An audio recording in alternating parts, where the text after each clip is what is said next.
me into his body and start, trying to, he kissed me twice in my mouth. Why'd you lie to us earlier? Because we know that you lied when you said that nothing like this has ever been reported or happened, correct? Why didn't you mention that earlier? Because I didn't think it was inappropriate on my side. Prior incidents that are kind of similar. Hispanic female, 50s, reports of kissing on the mouth. Not all respected doctors are as impeccable as we think they are. Some are involved in shady, unspeakable behavior. And when it comes to light, it turns into a national level scandal. Did you talk to her about touching and kissing and making each other feel good? I was playing with her. You talked to her about kissing her chest. You commented about her body looking pretty hot. Yeah. Okay. I don't remember. And then you asked her that you wanted her to take her pants off also. You can take mine off if you want. Here are several unbelievable moments when respected doctors get caught in shocking scandals. Starting with Dr. Jose Jacob, who left his patient worse off than when she arrived because he believed that his medical degree gave him a free pass to demand happy endings from his patients. So he started, push my body into his body and start kissing me in my mouth. He just What push happened? me and push me into his body and start, trying to, he kissed me twice in my mouth. With this doctor. I don't think I did anything that would make someone cry. I was only trying to comfort her. On March the 24th, 2025, what began as a routine doctor's visit at a medical facility took a disturbing turn when a woman accused her physician of severe inappropriate conduct during an exam. When police arrived at the scene, they were met by a patient who was still in shock, struggling to process what she had just gone through at the hands of a medical professional whom she had trusted with her health. Hey, what's going on today? I had an appointment here with Dr. Jacob. Okay. And I had an appointment. They called me in to check on me because I was in the hospital because I had chest pains. Okay. When I had chest pains, so they told me to come here to make this. I made an appointment to come and see him today. Mm-hmm. So I was in the room waiting for him. When he came in, he sat down. He told me what was wrong. He examined me and he told me that I had lymph nodes under my arms. So when he told me with who you live with, I said I live with my son. Do you have a husband? Your husband's working? I said no, my husband's not working. I'm not. I'm single. I'm separated. I told him I'm separated. He said okay, but you have to find out. I'm gonna give you some letters.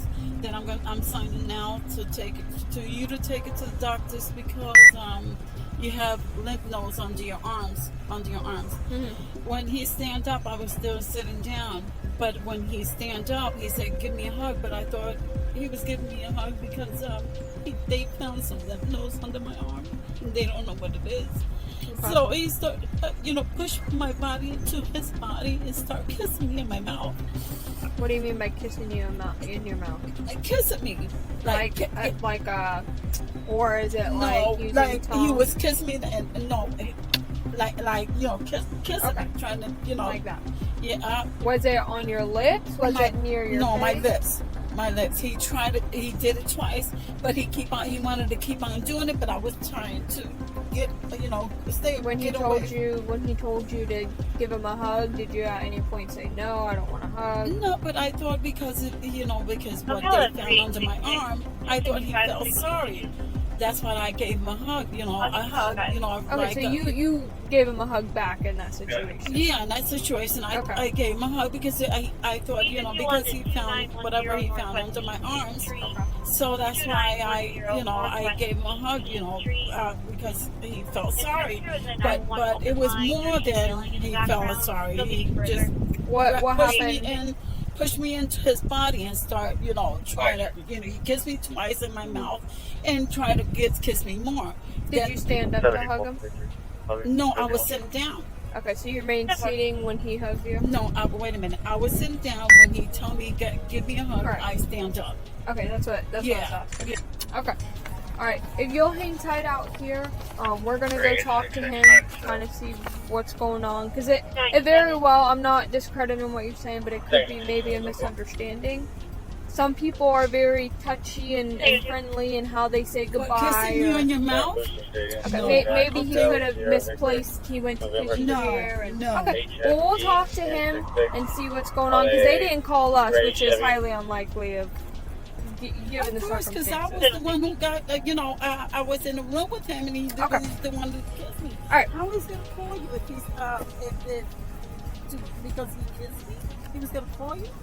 I'm just saying, usually both parties will call in and give a statement. No, because I didn't say nothing to him. I just walked out. Her story was unsettling. The idea of a pervert with a needle was enough to rattle anyone. However, officers still needed answers, and that meant speaking with him and figuring out how a simple doctor's visit ended with police involvement. All right, well, just hang tight, and then I'll come speak to you in a few. Do you have a Dr. Jacob here? Can we speak with him? Where's he at? Is that Doc? Are you Jacob? Jose Jacob? Is there anywhere private that we may be able to speak? Okay. Alright, Mr. Jacobs. Do you know why we're here at all? You have no idea. Okay. Okay. Oops, sorry. So, before I ask you anything about what's going on, why we're here, I'm gonna read you something, okay? Having these rights in mind, if you wish to talk to us. Okay, perfect. So, we're here today because obviously we got reported an incident that there may have been some unwanted touching that occurred during one of your visits with the patient. During that visit, whenever you were saying goodbye, what was that encounter like?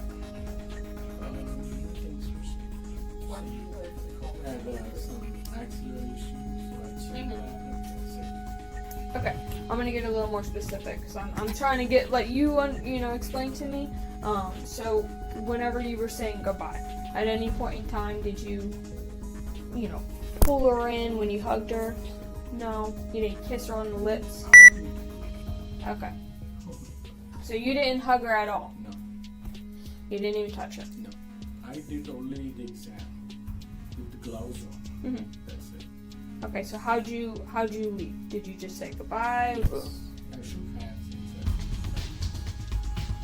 Okay.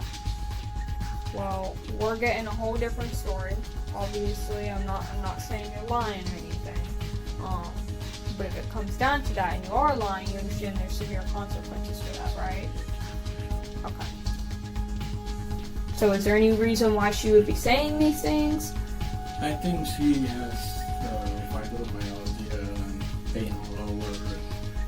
I don't know why she's saying that, but I only did the exam. And like a physician, I'm supposed to. Okay. At any point in time, were you asking her uncomfortable questions that were out of ordinary for what you normally ask other patients? No, you're not asking her about her life, if she's married, nothing like that. I don't have any reason to ask. Okay.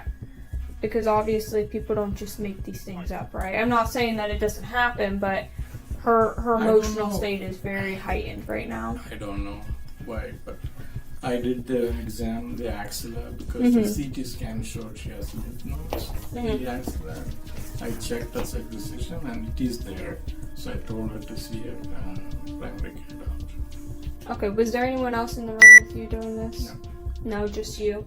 Are there any cameras in these rooms? I No. don't think so. Are there any cameras in the hallways, maybe capturing you guys leaving? No.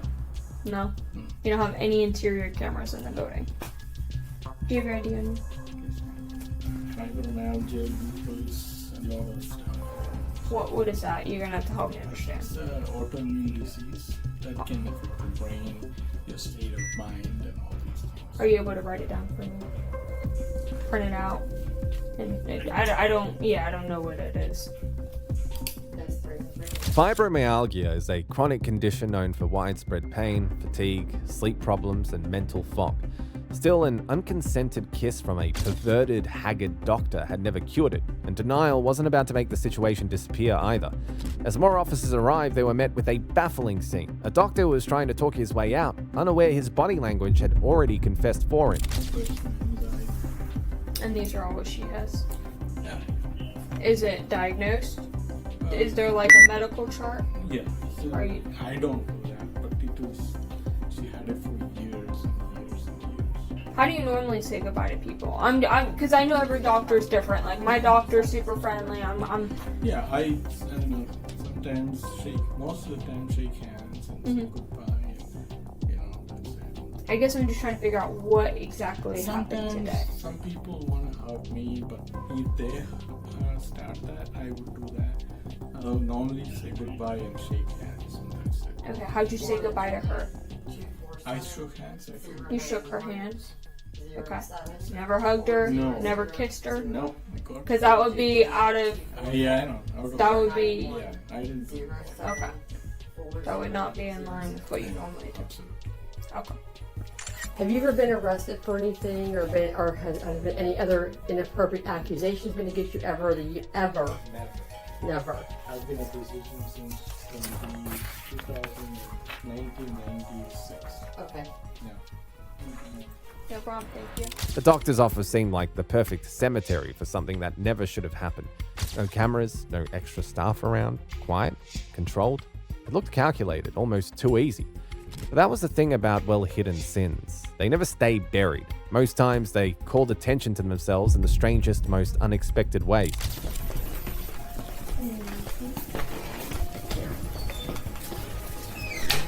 Wendy? Okay. I won't be long into my recording. So why we're here today is we got a report of maybe an inappropriate encounter that occurred in one of the rooms with the doctor and a patient. Obviously he's alleging nothing happened. Nothing what she's reporting happened. And she is claiming that, he hugged her and then kissed her on the lips. Which would obviously be very inappropriate for what is protocol for doctors. So I guess we're trying to figure out, is this normal behavior? Has anyone ever reported anything like this? I have had one report With this doctor? with this doctor. When- That's why I wanted to come over here, because Okay. this would be number 2, and we will zero tolerance that. And he received a letter last time that if this happened again, regardless of the circumstances, it was. When did that last incident happen? It was probably, golly, I can't remember. It's been months. It was months ago. But like in the last year? Yes. Was it reported to law enforcement? Well, no, it was not.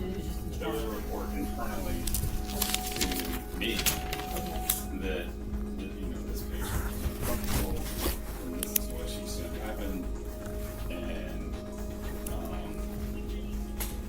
so internally we spoke to the patient, and then he received a letter that said this is, and his story of what happened and that he was on a stool off and towards the patient. And it's just fishy. I mean, come on, dude. Yeah. I fell off plenty of places and no one's ever accused me of. Yeah. You know what I mean? Like, yeah, like that's. I'll write down my email in just 1 second, and I'll give you the case card with that as well. I appreciate it. Thank you so much.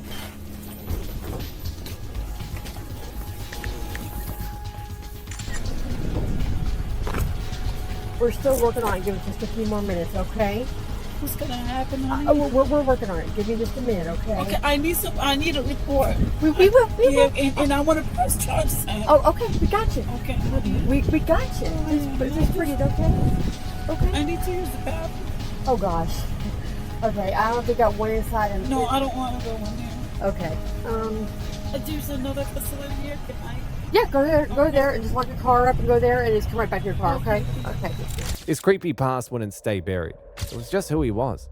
But the officers weren't finished. They needed more evidence to pin him down, hoping to take an unusual predator off the streets, one who hid behind a hospital lab coat. Hi. I'll be with you in 1 minute. Bye. If you.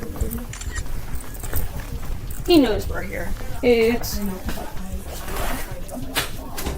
I got you. One of them that I had from a patient.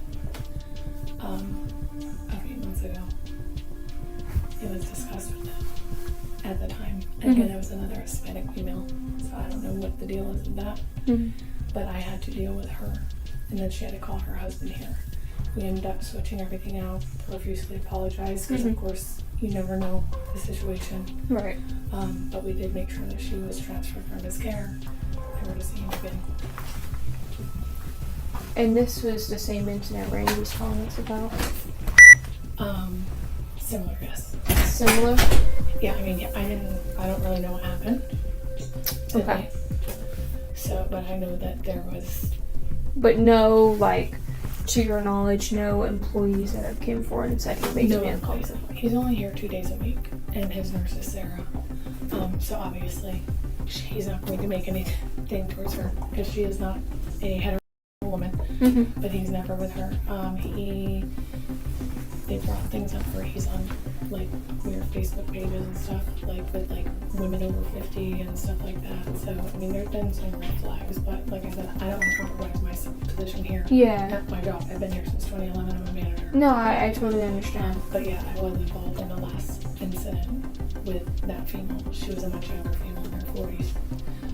Said that he went in to kiss her. She left, called her husband. Oh, that was the claim? Thank you very much. Yes, no problem.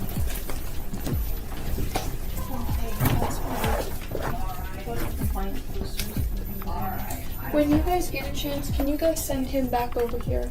He's actually in with the last one with his nurse right now. And then Okay. he'll be on. She's still crying. She wants to push the charges. Okay. The officers went back to the doctor, laying out the facts and pointing out every inconsistency they had spotted in their reports, especially the ones that he had provided. If he had nothing to hide, they figured, he had no reason to lie. Why'd you lie to us earlier? Because we know that you lied when you said that nothing like this has ever been reported or happened, correct? You don't know what you're talking about?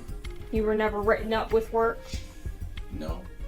I mean, the one time, one page on stoop. So I got up and then when I was going out,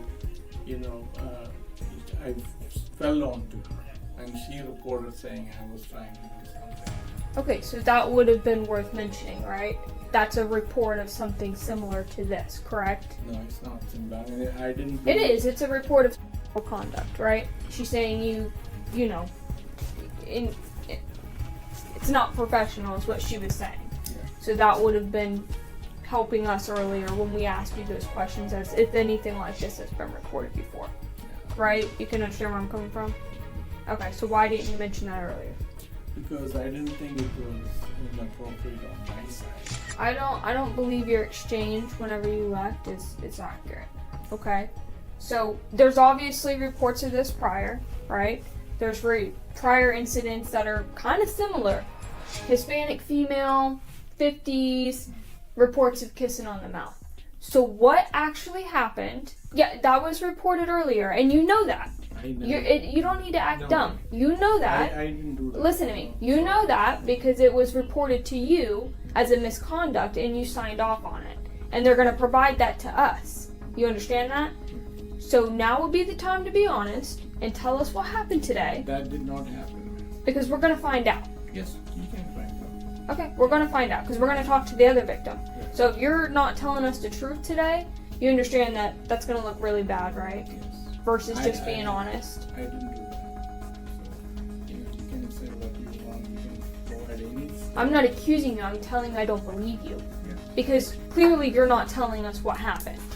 And we have no video surveillance, and then now we have a victim crying in the parking lot, and you're sitting here shrugging your shoulders saying, no, nothing happened. I'm sorry, I didn't. Well, don't apologize to me. I'm not the one crying. I'm sorry, I didn't. Looking back, I don't think I did anything that would make someone cry. I was really trying to comfort her. Okay, well, we'll figure that out. Give her the courage as a physician. Give her the courage to face what she's got going. That's all I did. The officer's sharp, no-nonsense approach cracked him. He slipped up and let something slip, admitting that he had tried to comfort her. At first, he had only mentioned shaking hands, but now the truth was out, hanging in the air. I believe that's wrong. Okay, So you're sticking with that story. That's what happened. You shook her hand. And I give her the courage to face the problem. Courage. How did you give her courage? Yeah, I just, shook her hand really tight. But I know how to. What do you mean by hold her? Can I do that with you? I can. Go ahead. So, like this, like that. Okay. You don't understand how that would be pulling someone into you? That was kind of giving her a comfort, man. That didn't comfort me. That felt very aggressive, if I'm being honest. It wasn't comforting. If we swab her lips for DNA, we will not find her mouth. We will not find your DNA on her mouth. Yes, you can try to do that, of course. Okay, because we will. Yeah, do that. Alright? Yeah. And if we have to get a warrant for your arrest, then we'll be back. Okay. The thing with this and why we're taking so much precaution on it is it's political. It's a doctor, given the circumstances, right? So if we have more victims and say he gets arrested on these charges, who's to say there's not more that didn't report it? Correct. So that's kind of our big concern. No, absolutely. It's a And it concern opened of up, mine, too. and opened up a can of worms. Yeah. And that kind of gives, and just like we had an incident a little while ago, where as soon as he got arrested, a trail of reports came back, saying, yep, this happened to me, because people now Usually know. when something like this happens, it's not isolated. I mean, Correct. This is a pattern of behavior that the only reason we know about two of them is because They said something. two people said something. How many didn't? I don't know. So, okay. Yep, so All right. we appreciate your help, like really good. So, but we'll let her know and then we'll go from there. Sorry, and you guys have my contact information, so Yeah. if you guys can. Yep, just, so. let me know. Okay, thank you. We appreciate it.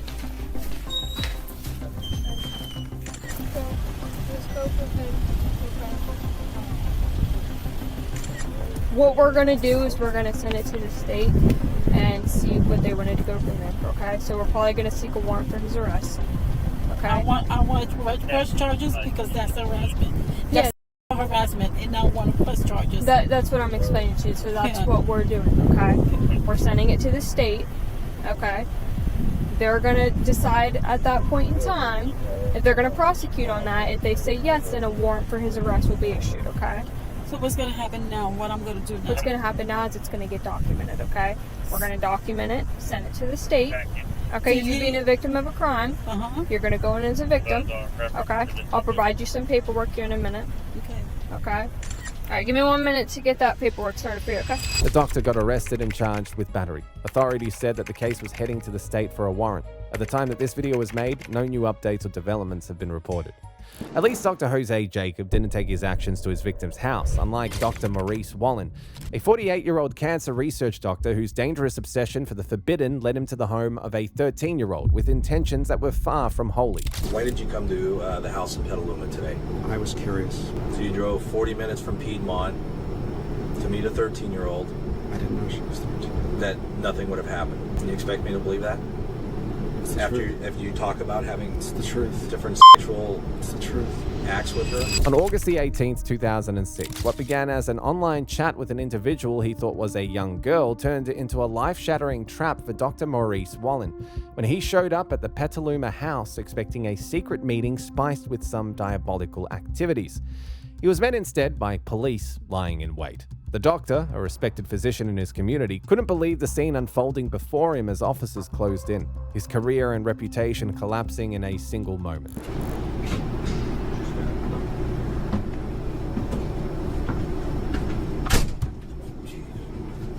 Okay, have a seat right there. Explain to you what's going on. Okay. Like I said, my name's Steve Nelson. I'm a detective with the Petaluma Police Department. First thing I'm going to do is explain to you your Miranda rights, okay? Okay. You have the right to remain silent. Anything you say can be used against you in a court of law. So, I'd like to talk about what happened today, okay? Let me just want to just confirm some information about you. Your name is Maurice Wolin? Okay. If I can Yes. have you verbalize. Yes. Sorry. Okay, thank you. And you live at 304 Scenic Avenue. in Piedmont? Yes. Okay. And your birth date is 2/28 of 58? Correct. Okay. What or screen name do you use?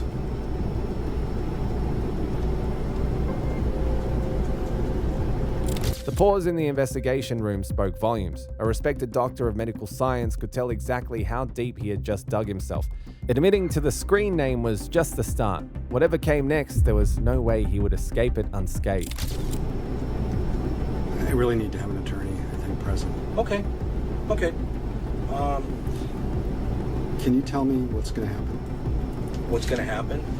You're being charged with, I believe, attempt lewd acts with a child under the age of 14 and burglary.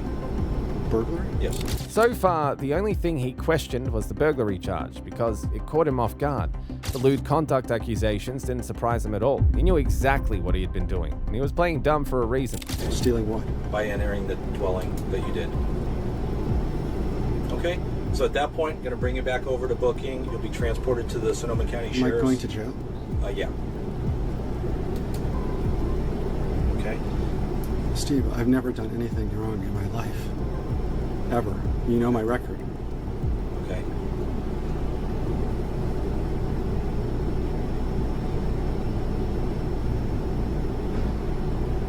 I've never had more than a traffic ticket. Okay. What happens when I get to the Sonoma County Jail? They'll talk to you whether you can arrange bail or anything like that. Other than that, you'd probably be in jail until Tuesday for arraignment. I didn't do anything.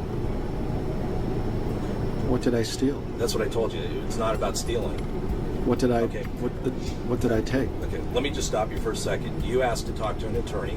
Yes. Okay, I'm not going to discuss this further because I can't.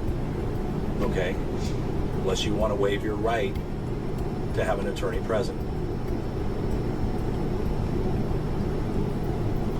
Can I call my wife?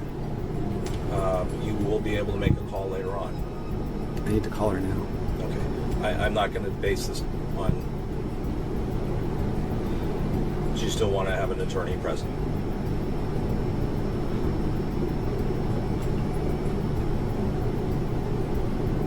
I will answer what I can. Okay, I have to visit that, and I have to respect your constitutional rights. All right, let's talk. Okay. What screen name do you go by? I use Tall Dreamy Dog. Okay. Is that a Yahoo Yes. website? Okay. He had waived his rights, and now he had agreed to the username tied to the account. Now, it seemed like the officers had managed to draw him out into the open, or maybe he already knew the game and just wanted to see how much the officers actually had on him. Okay. Why did you come to the house in Petaluma today? I was curious. Okay. Curious about what? I chatted with someone online. She had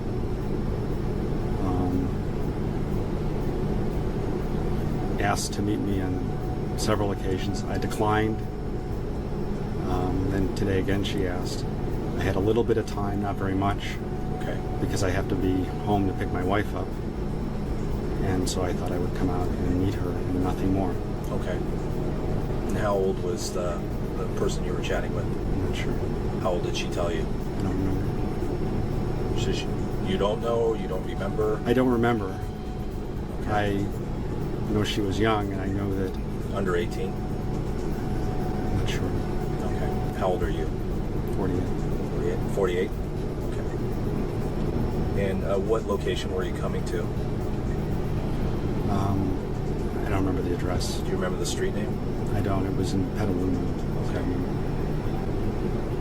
And what made you think that the girl was under the age of 18? She was young. I don't remember exactly what she said. When you were chatting with her, do you remember her screen name?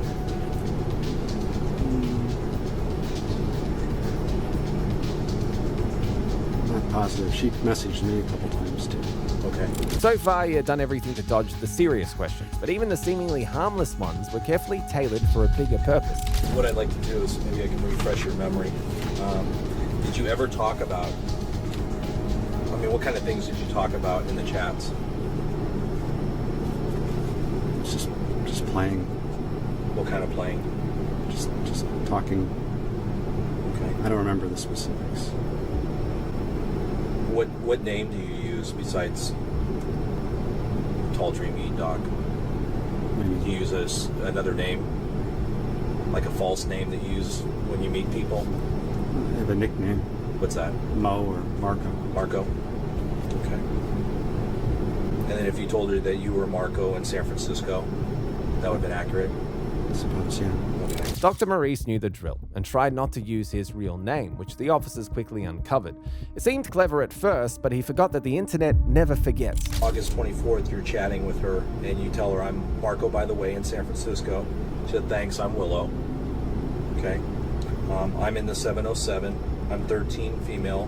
What's your ASL? And then you say, oh, goodness, I'm 29, sorry. Is that accurate? I don't remember. But would that be accurate that you... I don't remember. I mean, does anybody else use your computer? I don't know. I don't remember those words. I don't remember her. Did you talk to her about touching and kissing and making each other feel good? I was playing with her. And then you typed to her, I wouldn't stop until you came over and over. I don't remember saying that. You talked to her about kissing her chest. I don't remember.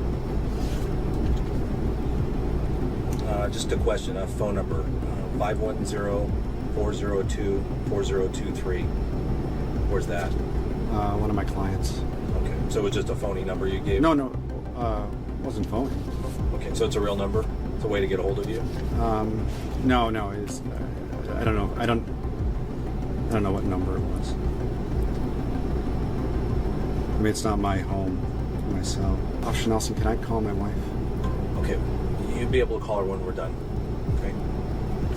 Dr. Maurice's rush to call his wife came off more like damage control than accountability. But the officer was ready. He pulled up a few of Maurice's chat receipts, hoping to dig deeper, even as Maurice tried to play it off with a well-masked, dismissive attitude.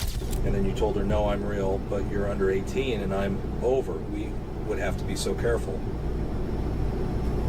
I don't remember saying that, but I told her that she needed to be. I was concerned about her. She needed to be careful. Okay. You commented about her body looking pretty hot. Yeah. Okay. I don't remember. And then you asked her what bra size she wore. And she said 30B, but it's kind of big on me right now. I'm still growing. I don't remember her saying that. Okay. And saying that you will kiss them. I don't remember. The only reason I came today, I was curious, but I wasn't going to do anything.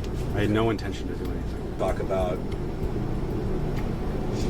what will you wear? I don't know whatever's clean, something sexy.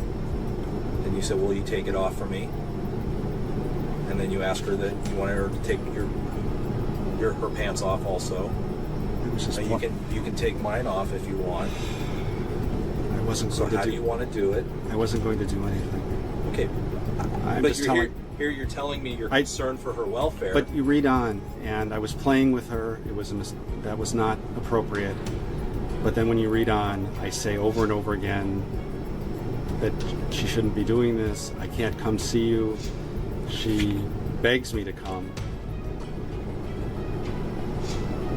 Officer Nelson, I shouldn't have talked to her. You're right. I wasn't going to do anything. Have you ever done this before? No. Never? Never met a 13-year-old? On the internet, yeah. Never. No. I mean, you told her you were a doctor.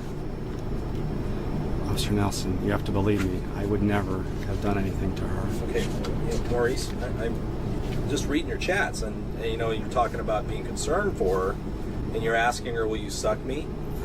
And I want you to taste me? I would never have done that. Did you say that?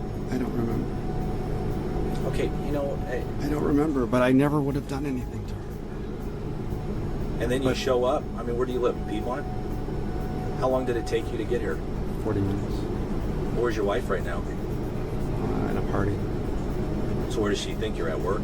No, I told her I would go out for a little while. So you drove 40 minutes from Piedmont to meet a 13-year-old. I didn't know she was 13. That nothing would have happened. That's right. You expect me to believe that?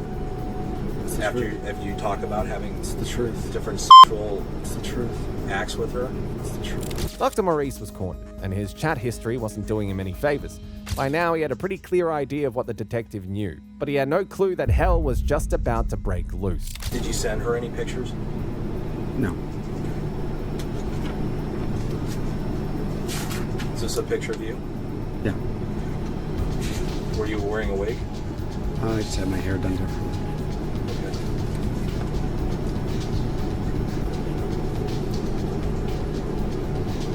All right. The time's approximately 14:38. Can I call my wife? I'll walk you over to the trailer. In the end, he was charged with felony charges of attempted lewd and lascivious conduct. So far, we've seen respected doctors caught up in scandalous affairs, still none compared to Elizabeth, an A-list sociopath who turned her patients into victims and earned the chilling nickname, the Grim Reaper Nurse. To you that she thought that she was going to that night. Yeah. So I said, okay, she must be the one. When I gave the insulin, I got that feeling. I felt like God had failed me. You've done some things to some innocent people. Absolutely. On October the 5th, 2016, inside the Woodstock Police Service Station in Ontario, Elizabeth Wettlaufer, a former registered practical nurse, sat in an interrogation room as disturbing details began to surface. Over the years, she had betrayed the trust placed in her care, administering lethal doses of insulin to her patients while working as a nurse between 2007 and 2016, a truth that was only just coming fully into the open. Sorry about that. That's okay. Too many people moving and shaking around here. You can't really keep track of who's doing what. So yeah, like I said, I'm just going to go through for everything in this room is audio and video recorded first Right. off. Are you okay with that? Oh, yes. Okay. So I just want to go through, like I said, a couple formalities, cover a few little things off, things that I have to do on my end that I need to do, and things that I just want to tell you and make sure that we're all on the same page before we get going. Okay. Okay. So first off, today is Wednesday, October the 5th, 2016, and on my phone right now, I'll just use that as a time reference. It's 5:14. Okay. So 17:14. We'll just use that as a start time of our conversation here today. Again, my name is Nathan Hergott with the Woodstock Police Service. I currently work in our crime unit. Okay. And we met a short time ago in downtown Toronto, correct? Right? Yeah. So we came to a facility where you've spent the last few weeks, from what I understand. Yeah. And we met with Dr. Khan and his team of associates, and I believe you were under his care for the last little while, correct? Yep, for the last 3 weeks. Okay. And the process, how we got here basically is kind of offered you a ride back, and so we could have this conversation, and you gracefully accepted, and off we went down the 401, or the Gardner, the QEW, and the 403, and here we are, right? So just to make it clear for whoever might watch this in the future, we didn't force you to come with us. We didn't, shove you in the car and off we went kind of thing. You did it on your own free will, and you accepted it on your own decision making. Is that correct? Yep. I had enough, and you even let me try to give money to the homeless people. So. There you go. I remember all of that. So I know I read you a few things before, as we were kind of just cruising down Spadina there. And I know you've been read this many times, but it's just things that we need to just reiterate and make sure that you're clear and comfortable with having this conversation today. Okay. Okay. Like I said, based on our investigation, there could be some pretty serious criminal charges that result of our investigation. Okay. Yeah. So having said that, if you wish to speak to a lawyer at any time, I don't want you to hesitate. We can make it happen whenever you like. So whether it's now, 5 minutes from now, an hour from now, or 3 days from now, whatever the case may be. We're not going to be asking questions for 3 days, are we? I hope not. I hope not. I'm just saying that any time that you want to speak to a lawyer, that you're kind of in our company or whatever the case may be, you let us know and we can make that accommodation for you. Okay. Does that make sense? Yep. Okay, because you, in your position as a Canadian citizen, you're entitled to have free legal advice from a legal aid, Okay. duty counsel lawyer, a lawyer of your choice, whoever you like. Okay. Make sense? Yes. Okay. And like I said, because there could be some criminal charges that the result of our investigation. Right. Okay. Also, and I know you've read this many times before, that you may be charged with many criminal offenses, and you don't have to say anything in answer to the charges that you face. But if you wish to do so, we're going to do that today.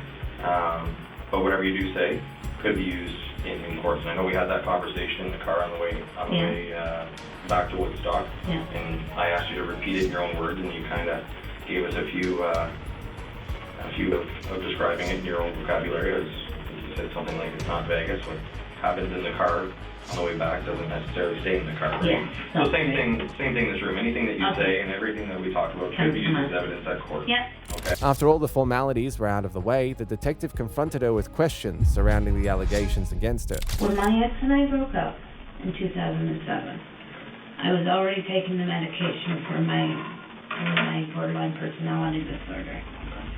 And I was so angry. And it was like a voice said inside me, I'll use you, don't worry about it. And the different times that I have caused people stress or caused them discomfort through the insulin, I believe it was the influence of that voice or whatever it was. It wasn't a voice in my head, it was a voice in here. And when I would do it, afterwards I would hear like a laughter in my chest. So, started working for St. Elizabeth, and I was doing well, but it was a lot of pressure. And the way that, that I've helped people to die has been through insulin. And after my 30-day evaluation, my supervisor came to me and said, I'm really sorry. We wanted you for Woodstock, but we have so many kids in the schools in Ingersoll that need help with their insulin pumps that you're going to start working in Ingersoll. Okay. And I panicked. I didn't want to do that. Because I felt, what if? Those are kids. So it was about a week after that I quit. Yes. And then I packed my stuff in the car, and I drove 2 days into Quebec, thinking like I would just start a runaway sort of thing. And then I thought, no, that's just stupid. So I came back, and I was going to tell my parents what was going on, but they had visitors from Scotland, so I didn't tell them. I just, spent 2 weeks pretending to go to work. Okay. While the visitors from Scotland were here. Right. It's funny, but it's not funny. And then once they left, I decided I didn't want to nurse anymore. I didn't want to hurt anybody anymore. So I also quit my other job. And then I decided, whatever Friday that was, that I did a lot of looking into how I could get help, because I realized I needed help with whatever this was. Right. Because part of me had started to believe that it was the devil, and part of me thought it might be God as a purpose through my life. And I know the doctor asked me those questions, and I didn't answer them because I was so ashamed. But I just, I didn't want this to keep going on, so I quit both jobs. Looked into where I could get help. Dr. Fernando is my psychiatrist, and he's not a very nice man. So I went on an online support group and was talking to people on there, and they were saying, get some help. There was no remorse, only the calm of someone whose moral curtain had already been ripped apart. But that was just the start. Her confession was about to reveal how a seemingly harmless nurse came to be known as the Grim Reaper nurse. And they're the only mental health facility in Ontario that has an emergency department. Okay. So I made a decision, and I went there one Friday morning. I took the train, and off I went. And before I went, I told three people what was going on. My friend from AA, and my friend. I told them what was going on. They said yes, go and get help. And my friend drove me to the train station.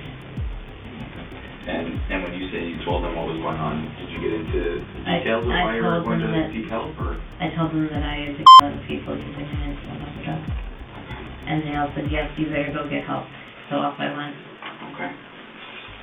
And she's a friend from when I used to work at. Okay. Alright. Your last name? Okay. And she drove you to the train station on the Friday morning? Yeah. To the Woodstock train station? Yep. Okay. And then your other friend? Is my cousin. Okay. And she's a cousin of yours? Yeah, she lives in BC. Okay. And if you don't want to tell me, that's fine, based on the reason why this person may or may not be a friend, but your AA friend. My AA friend, yeah. Okay. I can tell you your first name, but otherwise it's confidentiality. And I don't want to dig into that at this point. That's not a problem at all. So did you disclose the same thing to all those three people? That I had been giving insulin overdoses. I didn't say why, because at that point I felt so stupid. It just felt so stupid. And Beth, to be honest with you, I admire the way that you're conducting yourself and telling us and having this conversation with me. I thank you for that. And I'm not here to judge in any way. I know. So I want you to know that. And I'm not a doctor. I know you spent a lot of time at CAMH the last 3 weeks, right? Yeah. And I'm far from a doctor, but I do appreciate you telling me the truth and telling me the way that these things happened and played out. Yeah. And I admire you for that. And it's been a while because I've been stewing about, do I give the names of the people that I know? Right. Because then here's 8 families that thought that their family member died peacefully and normally, and they didn't. And what's that going to do to those families? Right. And even up to going to the hospital, I decided I was just going to give the first names. And my cousin said, listen, they know what years you worked there. If you don't tell them the exact names, they're going to go in there and go over every single file. And that's going to be even worse for the families there. Right. So that she was the one to give me that advice, to give the names. Okay. And as far as you know, have these people reached out to any of the police agencies where they may reside to notify that you told them this? Or No. did you tell them in kind of confidence? I told them in confidence, and they said they promised me they wouldn't tell anyone. Okay. But basically the impliance was if I didn't get help, Right. then they'd be on the phone the next day. Okay, I got you. So did you tell them basically then on I told them Thursday? I told them the night before I went. Okay, so Thursday night? Yeah. And then you took off Friday morning? Yeah. Okay. But that's basically what they said was, if you haven't gotten help Friday, then we're calling the police. We love you, but we're calling the police. They just probably felt that they had an obligation, right? Yeah. Yeah. Maybe a moral obligation or however they saw it, right? Yeah. Soon the detective steered the interrogation toward how she handled her mental health. On paper, it looked routine, but it was meant to make sure nothing was left untouched and understand better how her mind really worked. What medications are you on right now? I'm taking fluvoxamine. It's called Luvox, 200 milligrams. It's anti-obsessional and an antidepressant. Okay. I'm taking 300 milligrams of Seroquel, which is an antipsychotic, and they upped that when I was at KNH, Okay. which has really helped clear my thinking. Has it? Good. And then I'm taking a couple of blood pressure medications, and then I've got some loxapine for when I get really agitated. Okay. And when we left the hospital, you had taken, I believe, some Ativan, is that right? I took 2 milligrams of Ativan when we left the hospital, Right. which was, you guys noted the time, 1:30 or something like About that. right. Yeah, exactly. So, and I've had nothing since.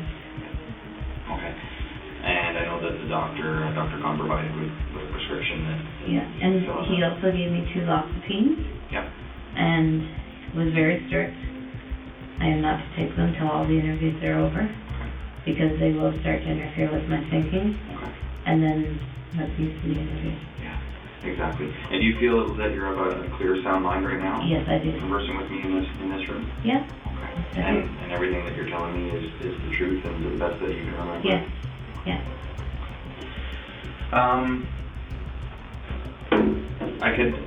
I could appreciate where you're coming from as far as the work that you went through.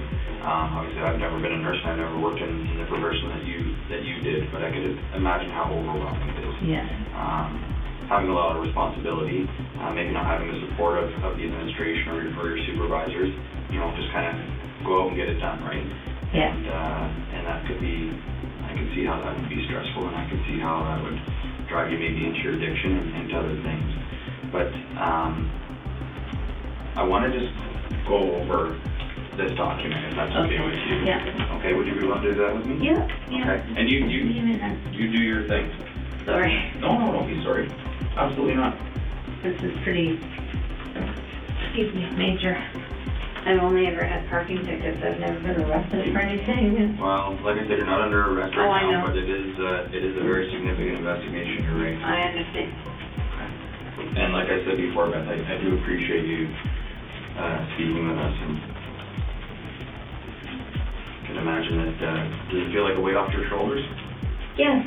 Yes, You've been it carrying does. a burden for quite some time. And I've tried to get help a couple of times.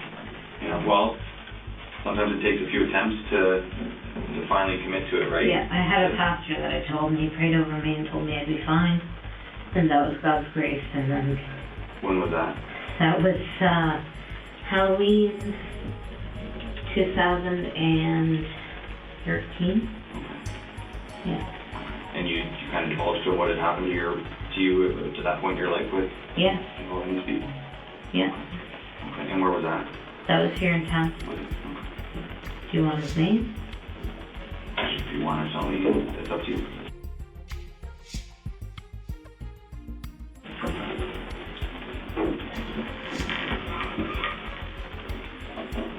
Oh no, sorry, it wasn't. Did I just say 2014? It was 2013. The detective had won the long game. He made her comfortable, and that comfort soon opened the door to a series of deeply uncomfortable truths about how patients can become victims. So before we get into this, I know that there's a statement which we have and that I've watched where you attended the police station in Toronto at 52 Division. Is that correct? Yes, that's correct. And I honestly, I think it was Detective Hamilton, and I honestly can't remember any other detective's names now. I know it started with an A. And you met with them for, I was going to say about an hour and a half. That was nuts. Yeah. And at that point, you had in your possession a photocopy of this document, Yes, right? okay. And you went through and you read it out. Yes. Okay. And then following that, they started with the first name on the list, and they wanted to just try and get a little bit more detail of Yes. of the involvement in each circumstance. in Okay. each death, right? Okay. That's what I'd like to do today, and just get some more detail. Okay. Okay. So It's a long list. it is, but I think that you and I think we can get through it together. Yeah, I'm sure we can. As long as you're patient with me. I've got all the time in the world. I'm not going anywhere. Because I'm physically comfortable. It's a nice chair, but Yeah. But anytime you need to get up and wander around, like I said, if you want to take a break and have me leave and just kind of stretch your legs and whatever the case may be, you go ahead. okay. Okay, if you have to use your washroom at any time, just let me know. All right. Okay? Because like I said, I'm here as long as we need to be. Okay. Okay? And I'm not pressuring you to stay any longer than you want to. But I think that if we just kind of sit down and go through this, like I said, we'll get through it together. Yes. I'm a pretty patient person, and I'm here to just listen to what you have to tell me, okay? Okay. Okay, and like I said, I appreciate it. Okay? So, how about we just do this together? I'll just bring this over here. Is that okay? Sure. Okay. So, I'm not going to have you read through this entire document, because you already did that, right? I have written it. I have read it. I have, lived it. So, Yeah, absolutely. So, Mr. Silcox. yes. Okay, September of 2007. Yeah. He's Okay. the first one that said the results what I did. Okay. And before you get into that, you have signed kind of page numbers, all that kind of stuff on each of these documents. So we'll just go in order of how you've written it, okay? And I know that the detectives in Toronto kind of had this in their possession and just kind of got you to recall some things. Yeah. I'm just going to keep it here because, I mean, you've already written this out. So what's on here is we already know that.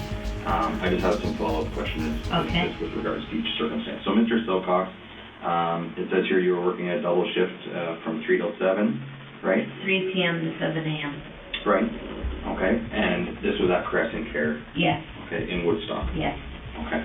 And tell me about your knowledge of James and your daily interactions during a shift with him. I didn't see him every time. He wasn't always my patient. I just knew from what people had said that he would grab the nurse's breasts and buttocks, and he would say horribly inappropriate things about his wife, that now he was there, he was going to fuck all of us, she was going to fuck all of Woodstock, and just would say inappropriate things. And he did touch me inappropriately once. And where was that? On your my body? breast. On your breast. Okay. And were you alone in the room at that point? Yes. Did he have a roommate at all? Did James have a roommate? He must have. He wasn't in a single room. So he was either in a double room or a quadruple room. Okay. Would you remember any other residents that would be roomed with him at that time? Or? No. Okay. No. That's okay. What portion of the home was James in at this point? He was in there's an east wing, south wing, north wing. He was in the north wing, about halfway down, and he was either in a double bed or a quadruple bed. Okay. Alright. And the diagnosis of his health at the time you were caring for him, do you remember? He was post-hip surgery and he had dementia. And do you remember how old he was approximately? No, I don't. I'm going to say 80s. In his 80s? Yeah. Okay. And, sorry, he was not a diabetic? Not a diabetic. And, sorry, you said he had dementia? Yes. Okay, which you've also noted here as well, right? Yes. Okay. It soon became clear that she was more interested in recounting her diabolical actions than showing any regret. This was an unrepentant evil that worked in a place people visited in search of hope and healing. Even the detective was about to be stunned by the revelations that continued to unfold. Tell me about the night. Was this the first person that you did this to? That I tried. Well, there were other people that I'd done it to who didn't die. Prior to James? Prior to James. Okay, and are they documented on here? He's the first one who died. Right. Back here? But there's some other... People who didn't die. Right, so I can't read that first name. Clotilde Adriana. Okay, so that was... I mean, they're both September 2007, but that was Yeah. before James? Yeah. Okay. So, was this your first attempt at overdosing these people on insulin? Yes, Clotilde was. Clotilde. And I didn't really want her to die. I don't know, I was just angry and had this sense inside me that she might be a person that God wanted back with him. And is that feeling you're referring to that you had in your stomach Yes. at times? Yes. Okay, is that the point, and I hate to get off topic here, but the point where you had these feelings in your stomach and almost that laughter after it happened, Yeah. is that the part that you didn't tell Dr. Khan? Yeah. Okay. Okay, I just wanted to be clear on that. I told him about the laughter in my stomach, but not the feeling that this might be the person that God wants. Okay. Because I just sounded so stupid. It's your feelings, right? Mm-hmm. I honestly felt like God wanted to use me. And Dr. Khan kept asking me, do you think God chose me for a special purpose? I kept saying no, because that did not sound like a special purpose, you know? Yeah. So, but yeah, I just had a sense after my marriage broke up that God was going to use me for something. And then after a while, I started to really wonder after some of the murders if it was God or if it was the devil fooling me. Did you feel like you were doing the right thing for these people? No. No. I felt like I was doing what I was supposed to do, but it wasn't what was right for them. So James, then, it was in the evening that this one took place, right? Yeah.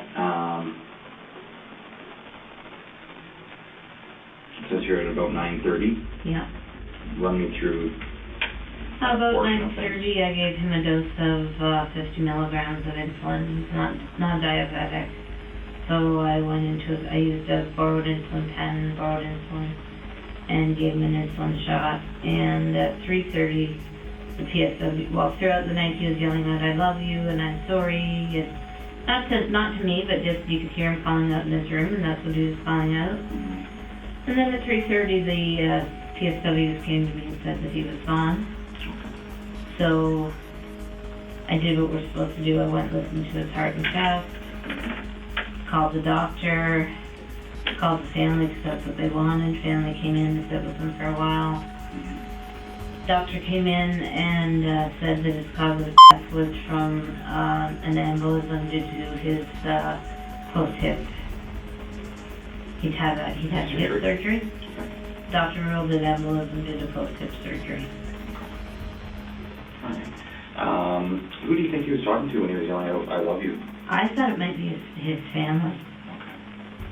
I really did. When they came in and talked to me, they wanted to know if he'd said anything. So I told them that I was so ashamed. So ashamed. Yeah. When you were speaking with the family. Yeah. And is that the family that kind of commended you for the work that you had done? And Yes, and that I've been there for him. And yes. How'd that make you feel? Awful. Absolutely awful. How did you deal with it? I just went home, went to bed. You know, I felt awful. Maybe I fought with my girlfriend. Did some exercising, you know. Yeah. Played some games on the computer and just tried to forget about it. Did you have a problem sleeping that night at all, or anything like that, or did you? Well, I was working nights, so I was. During the day then. I would say I tossed and turned a bit. Yeah. Felt pretty bad. And I didn't want to see the family again. So I tried to make sure I wasn't working when they came to pick up his stuff, and I wasn't. The list of lives she ruined was long, but not everyone who encountered her during her dark phase died. That led to the interview, aiming to find out whether it was deliberate or if she had decided to spare some while showing no mercy to others. You indicated that he wasn't a very nice man. No, he wasn't. Is that a portion of what happened? I don't know. Okay. I wonder if that's a portion of how I chose him. And afterwards I did feel a release and a relief. Like a relief of pressure. Okay. Because throughout this document, and as we go through it, a lot of these people, you kind of describe them as not very nice people. Yeah. Right? Yeah. So I'm not sure if that's a tendency or a pattern that we see as far as, is that why you chose these people? Yeah, I'm not, it might be, but I also know I just felt like they were the ones. Right. I had a feeling inside that they were the ones. Before you injected insulin to Mr. Silcox, was it a spur of the moment thing? Had you thought about it then? When you reported for duty at 3 o'clock in the afternoon? I started thinking about it about 6 at night, I think. Okay.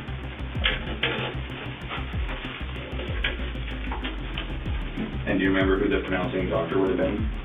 No. Like how did that process work? That process, the way it worked was person found with no vital signs. Nurse goes in with the stethoscope, listens for 1 minute. If there's no heartbeat, no lung sounds, nurse goes and calls the doctor on call. Okay.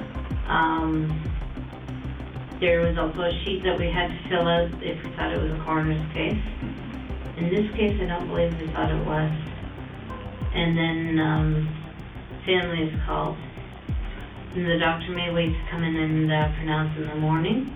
Okay. Family can come in and visit the body at any time. Okay. So then the PSWs would get the body ready. Okay. So prior to the doctor announcing in the morning, the family could come in and Yeah. spend time? Yeah, so the PSWs would just clean them up, put on, clean breeches and Right. clean up the bed and stuff. Right.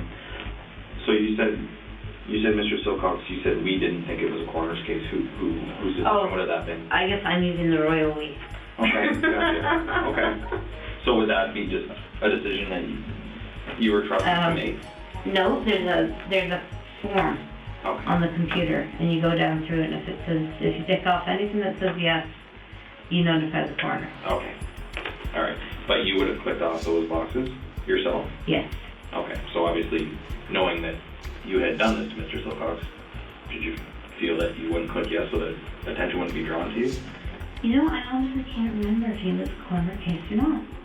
He might have been. Now, would insulin... Even though I did this to these people, when I did their...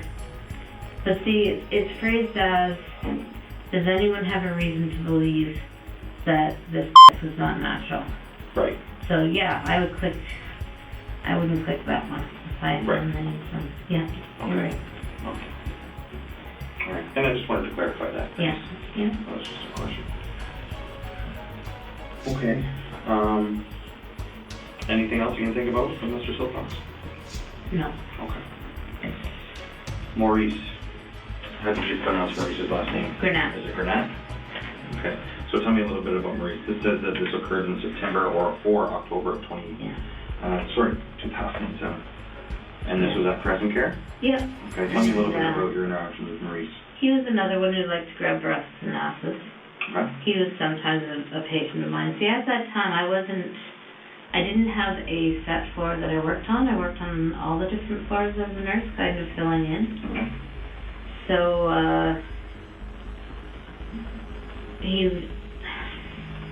one afternoon I was working with him and he did grab me. And again, I got that feeling inside that this is his time to go. So I gave him an overdose of insulin after supper. And I believe he died the next day. And what was your shift that? Do you remember what shift you It were was working at that 3 to point? 11. 3 p.m.? Yeah, to 11 p.m. Till 11 p.m. So like So an after shift. he died when I wasn't there. Okay. And he was known for, it says here, grabbing the staff's breast and asses.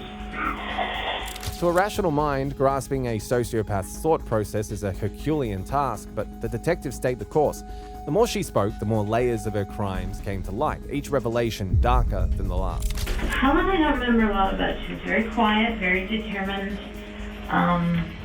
Just seemed to be waiting to die. Mm-hmm. Again, I had that feeling that, this is the one. Mm-hmm. And I made a bit of a fuss about her that night because she was very lucid. And we talked about how much she liked blueberry pie and ice cream. Okay. So on my break, I went to Walmart. I got a small blueberry pie and some ice cream and brought it to her, and she ate 3 or 4 bites. And then that night, I overdosed her.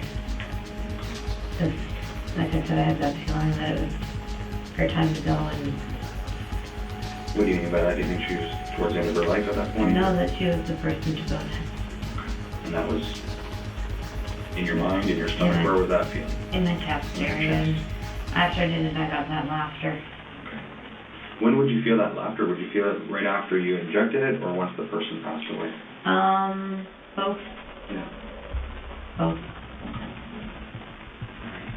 And Helen was, you state here that she wasn't a diabetic? No. Okay. Just out of curiosity, how much insulin would it take to kill someone See, I that don't wasn't a know. diabetic? Or I don't know. you don't know that? No. So it's kind of hit and miss. You didn't know that as a nurse, that this amount? Or? No, there is no set amount. Okay. And I'm just, I just Yeah. simply just don't know that No, answer. there so is that's no fine. set amount. Okay. All right, so different people would react differently to different amounts, is that fair to say? Yes. Okay. Yeah. And it would obviously make a difference if they were diabetic or not a diabetic? Yeah. I believe she died the next day. And it said, have you know here, the doctor declared her to be palliative, and she died 2 days later. 2 days later. Okay. And do you remember how much insulin that you had given Helen? 60? I don't know. And where would you have gotten that from? From the same supplies I Same. always get it. Okay. Do you remember where Helen was in Crescent Care? Yes, she was on the south wing, and probably about 4 doors down from the nurse's station, in a double room on the right-hand side. If you were facing the end, she was on the right-hand side.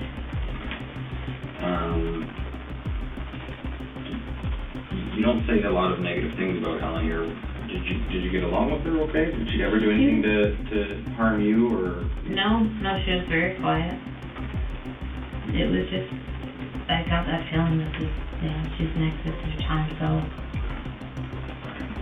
And at her health at that point? What was her diagnosis? She was, I couldn't tell you her diagnosis, just that she didn't get out of bed a lot, and she had to be fed her food and fed her pills. So she was near her end of life. How old do you think Helen was when this happened? This say about 85 or 86. And do you remember what doctor were you there when she passed away 2 days later? I don't think so. You don't think so? So you wouldn't be which doctor pronounced her, even No. too sure? Once I gave the insulin overdose, unless I was there for the shift at 5, I just kind of laid low and didn't, have anything to do with them. So if you issued an insulin injection to somebody, Helen for instance, do you remember where Helen was injected? Probably her arm. Okay. So do you remember if she had a reaction at all? A reaction? Did you know if she confronted you in what you were doing at all? Was she able to? She might have said ow. Was she used to getting insulin or needles? I don't know or- if she was. Alright. But she wasn't combative or she didn't confront you and ask you what you were doing? No. Okay. Alright. And you said once you gave them their insulin, I tried to stay away from it. Sometimes I was very interested to see what was happening. I would just try to stay away from it. The officer's non-judgmental approach kept working like magic, and before long, another question peeled back in another layer of Elizabeth's complicated persona. would you ever go back into their rooms while they were still alive to see kind of how they were progressing through the? If they were my charge, yes, I had to. Even though you had attempted to take their lives. Yeah. And you would, what kind of symptoms would they show? Was it different for everyone? Or? Well, usually they'd get very diaphoretic, red. They could lose consciousness. They'd shake. Some people, one person had a seizure. I think it was just one person. 2 people stroked right out. Right after receiving the? Not right after, but they stroked out. Over time. Actually 3 people, because they believe James stroked out as well. So. Mr. Silcox. Mr. Silcox, yeah. Okay.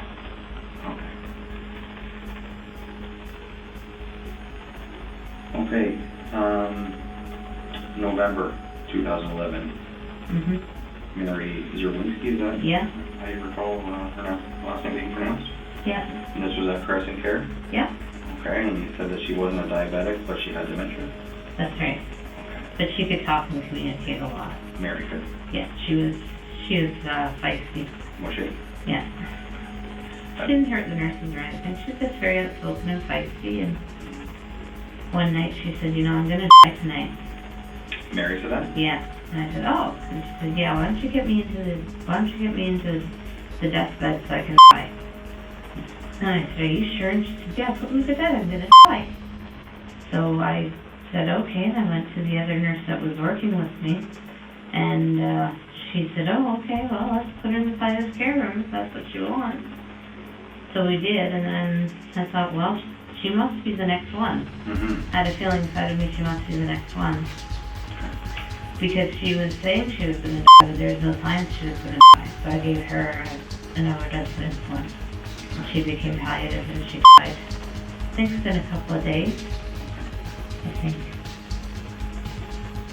Yeah, it said she died the next afternoon, is what you can even know about here.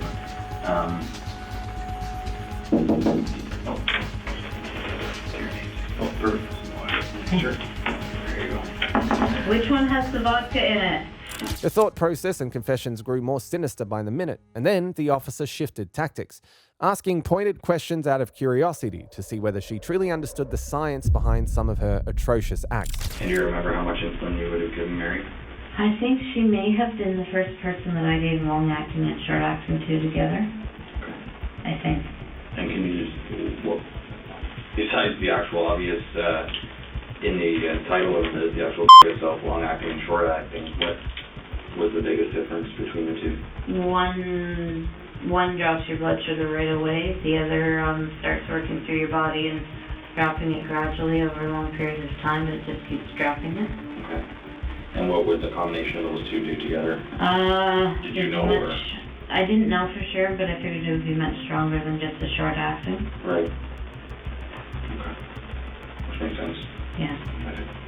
You would know more than I would, but. Do you remember where you injected Mary? Probably her arm. In her arm. And I told her it was for her pain. And you know she was in a single room, double room? Well, we had moved her from the double room to the palliative care room, right kitty corner from the nurse's office. So where did you inject her? In the palliative bed or in her? the palliative bed. And she had vocalized to you that she thought that she was going to die that night. Yeah. So I said, okay, she must be the one. When I gave the insulin, I got that feeling inside and I lost her. Has she ever said something to you before about wanting to die? Not like that. No, she's like, I want to die, I want to die, I want to die tonight. I'm being dead, I'm gonna die. And that was new to you? Yes. Do you remember what shift you were working? Afternoon, 3 to 11. Okay. And about what time do you think you would have moved her into the palliative bed and injected her? Might have been after supper, so about 7. And Mary ever done anything to harm you or No. upset you in any way? No. She was fun. Okay. She was funky and outspoken. Yeah. Do you remember being present when she died? I don't think I was. Right. And therefore probably wouldn't be a part of checking the boxes? No, I didn't do the boxes for her. Who was there to see Mary on a regular basis? Who came to see Mary? I don't know. No. I don't know. Do you know if she had family? Maybe a son, but I don't know.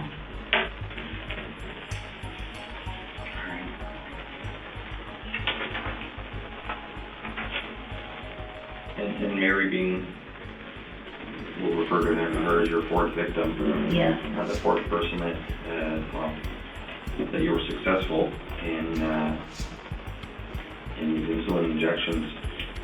How did your emotions start to feel as it kept continuing? I kept having a lot of guilt. A lot of guilt.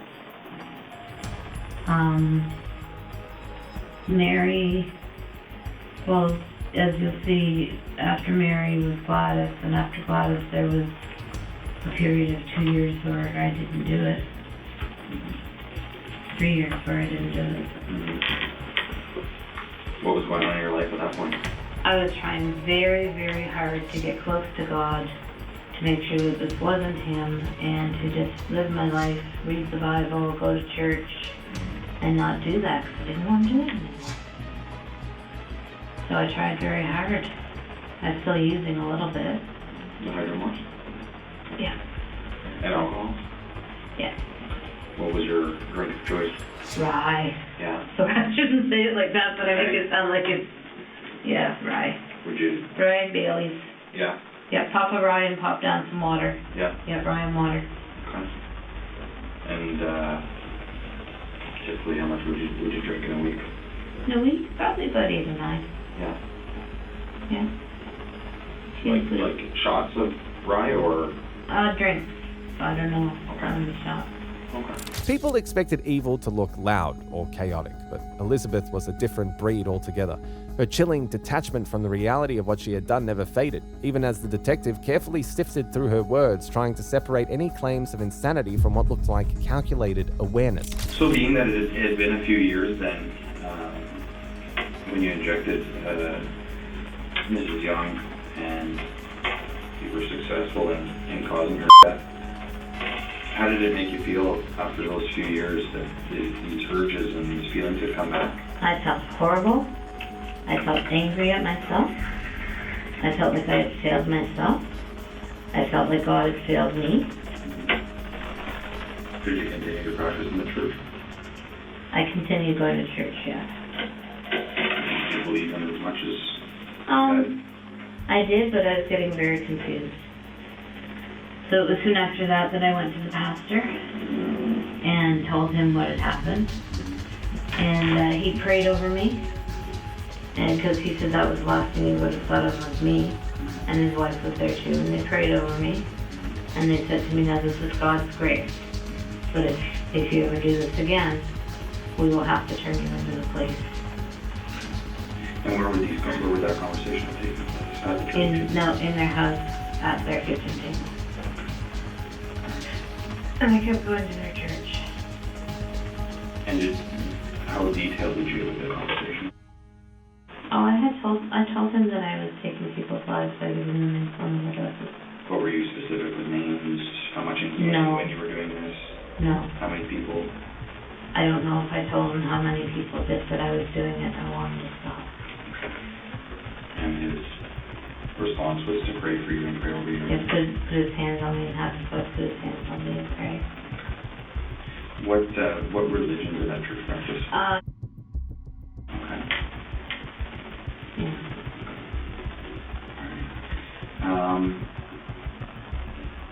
Did Helen have any family that you recall that would come Yes, visit her? she had a niece that loved her very much and was there at least twice a week. Did you ever converse with her? Before she died, yeah. Yeah. How old was she? I would say in the late 50s, early 60s. The niece? The niece, yes. And then Helen, her son? 90. Did you speak to her following Helen's death, her niece? What? What was that? I think it was a day or two after when she was gathering her stuff, and she cried on my shoulder and thanked me for being a good nurse. And again, the feelings that you had at that point? Oh, guilt, shame, anger, like I had betrayed her. And not that I was betrayed, but betrayal. That I betrayed her. And did you display any emotion at that point to her? I just, gave her a hug back and said I was so sorry. But on that point in time, I was getting very confused about was this God and was it not. And when you resumed doing this, did you have any, besides the religious feelings that you were having, did you have any other personal feelings in your mind as far as knowing the difference between right and wrong again? Yes, I knew the difference between right and wrong. But I thought this was something that God or whoever wanted me to do it. So I'm starting at that point to doubt that it was God. When you resumed doing it? Yeah. Okay.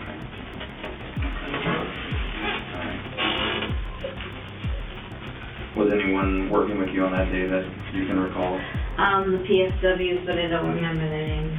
Okay. How many would have there been? 3. Okay. There would have been students too, I think. But I can't remember. And there would have been 32 patients in that wing as well Yes. that you were responsible for?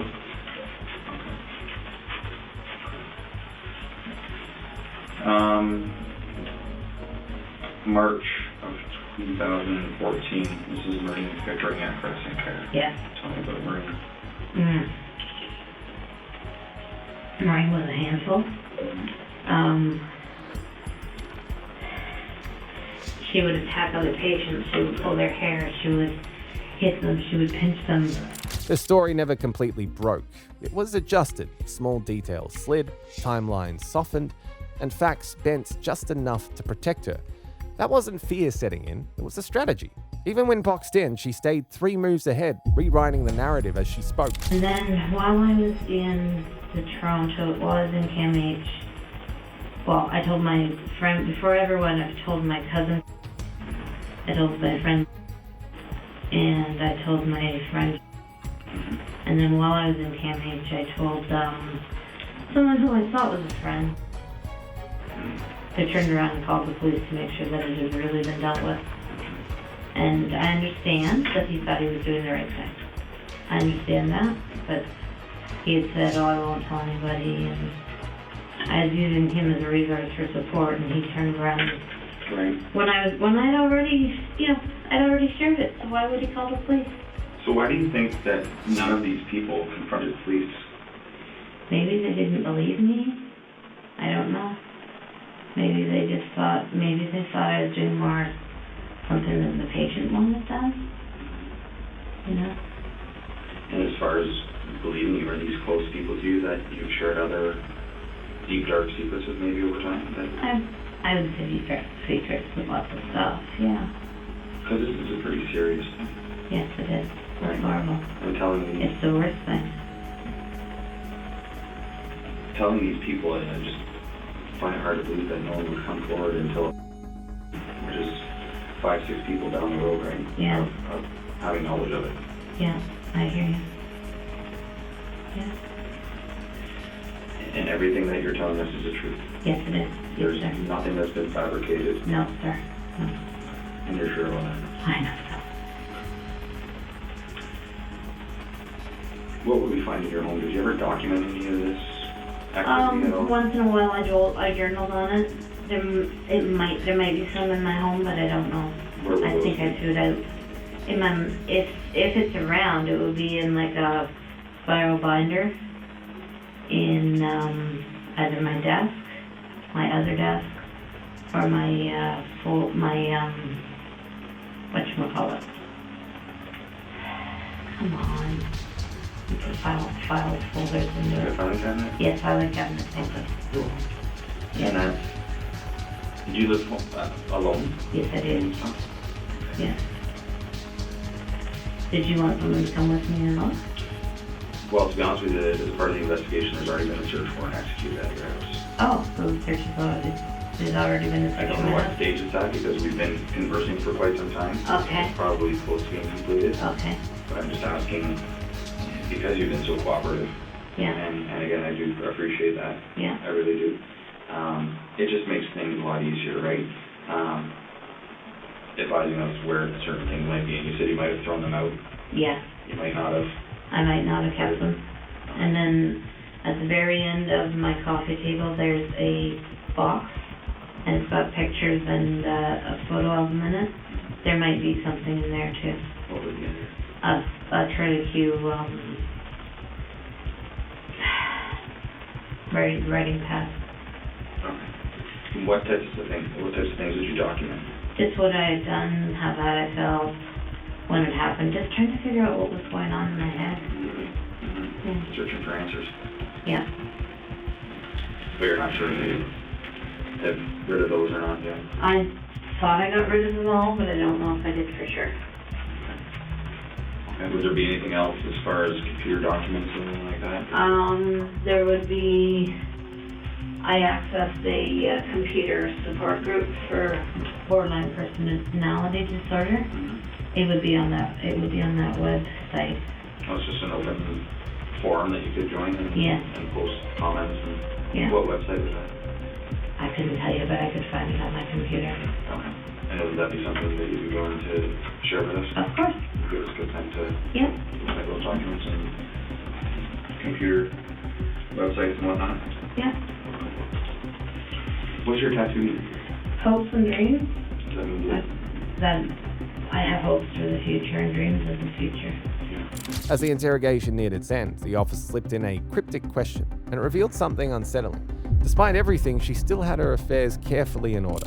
What are your plans going forward from here? Going forward from here, I want to go home. Okay. I want to have a good night's sleep.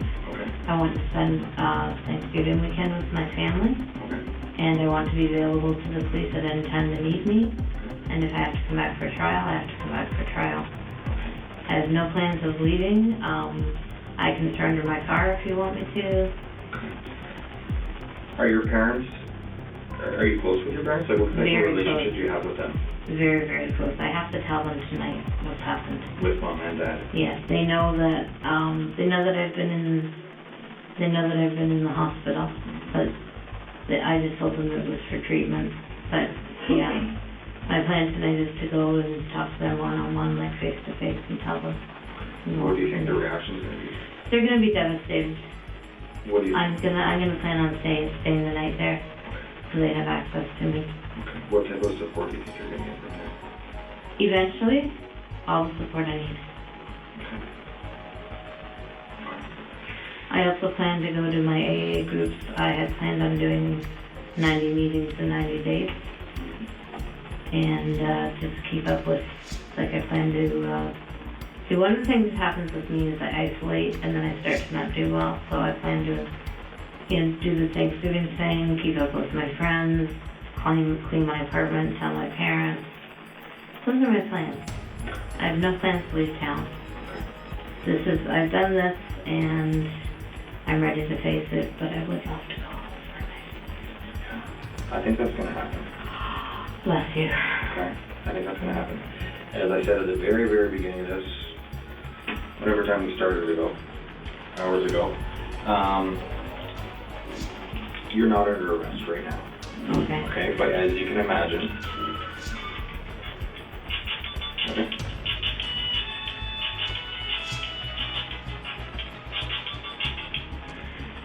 Call you back in 30 minutes. That was my cousin. Gotcha. Okay. As I said at the beginning, you're not under arrest. Okay. But as you can imagine, an I will be. investigation like this Yes. is something that we've never dealt with. It's something that doesn't happen very often. It's Okay. something that you rarely hear about. Right. Okay? I don't know of many, but you're not the first person to do this. Right. Okay? Having said that, we have a responsibility to protect the public. She was charged with 8 counts of first-degree murder for intentionally killing 8 elderly patients, 4 counts of attempted murder for deliberately trying and failing to kill 4 others, and 2 counts of aggravated assault for intentionally harming 2 more. Elizabeth stood as a disturbing example of how far a trusted professional could fall, much like Melissa, who shoplifted nearly $900 worth of merchandise despite earning over $250,000 a year. You're detained right now for a shoplifting investigation, okay? You good? I'm just so nervous. Okay. I'll be honest with you, you've never been caught before. But now that we're here, right? I mean, $900 worth of stuff is crazy. On Tuesday, December the 12th, 2023, Albuquerque police were called in after loss prevention spotted a habitual shoplifter. This wasn't anything new, but things got a lot more interesting once the officers caught up with a woman who happened to be the suspect. 4, 3, 2. She's pushing the cart. 1. Come here. You want to talk? Or you want me to talk? Pressure?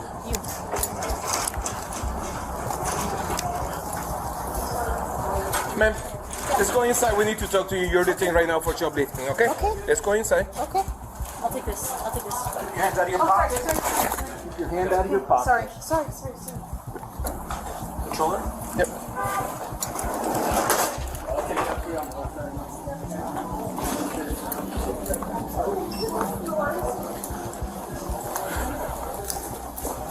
Do you have any weapons on you, ma'am? No, I do not. Okay. Let's take a seat here. Yes. Do you have an ID on you? I don't. Let's see. No, I do not. Okay. I have it in my car. Okay. Do you know where you're in this office right now? Yes. Okay. What's your social? Okay. There's somebody expecting you at home right now? Kids? Yes. Husband? I have an ex-spouse. Okay.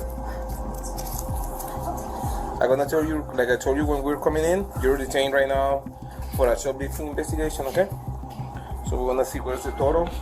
And I'm gonna be very transparent with you. They have more cases work against you, okay? I have seen that face. If I have $1 for every time that I see that face, I wouldn't be doing this. Yeah. So they'll give me all the information and I'll explain you everything what's going on, okay? I'm just gonna do a quick pat down because I noticed that you were reaching your pockets. Okay. Lean forward for me, please. Thanks. I'm gonna remove this from you. You guys good? Yes, sir.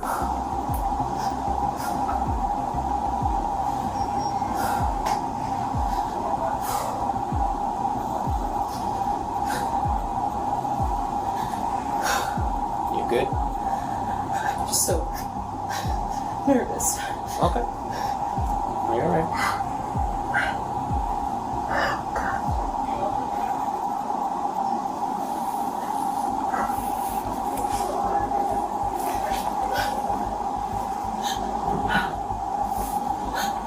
According to loss prevention, Target already had 3 open cases with Albuquerque police tied to her, but none had gone anywhere because her identity had stayed a mystery.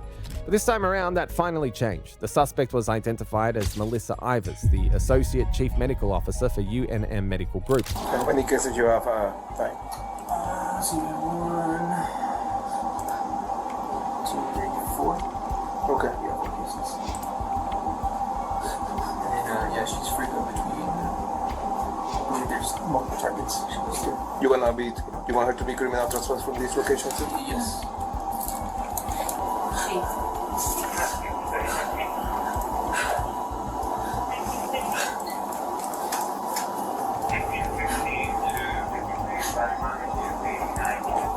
Do you have a vehicle parked outside, ma'am? Yes, sir. Is it Nissan Armada? Yes, it is. So you probably know that we know what we're doing, right? And they've been looking at you for a very long time. So, I did not know that. okay, well, I'm telling you now, they've been looking at you, right? And they know, and they've been looking at you and the other targets as well. Okay. So, he's gonna give me a total for the whole merchandise, and I'm gonna ask you more questions in a second, okay? Do you use any type of narcotics, man? No, not at all. Okay. Do you have to take any medications? No. Okay. If you sit straight, you're probably gonna be able to breathe better. I'm sorry, what? If you sit straight, you're gonna be able to breathe better. Sorry, say that again. If you sit straight, you'll probably be able to like lean against the wall if you have to. Thank you.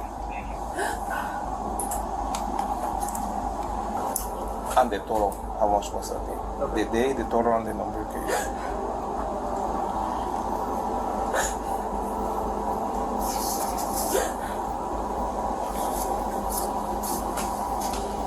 Do you work at like a doctor's office or something?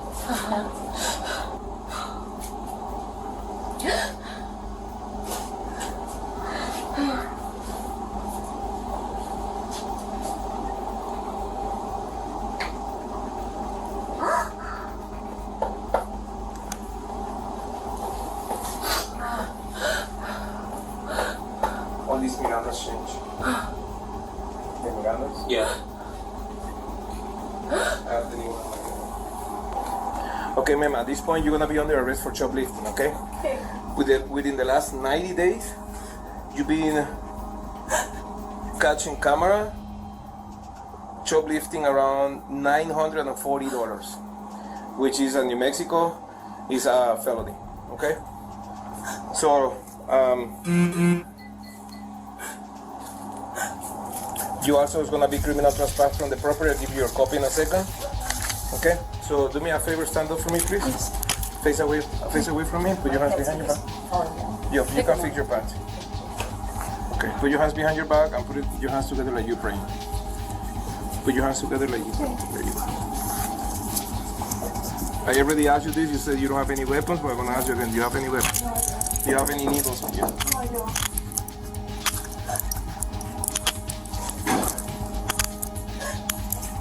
What's gonna happen? Well, you're going to jail right now. Oh, God. Okay?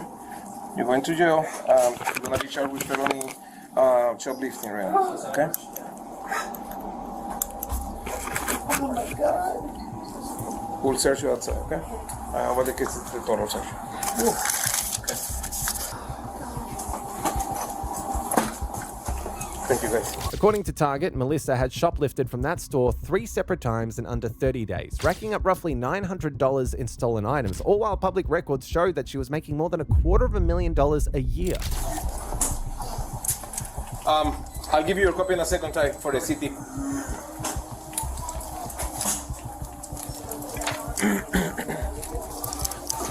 I'm the one that can read English, okay?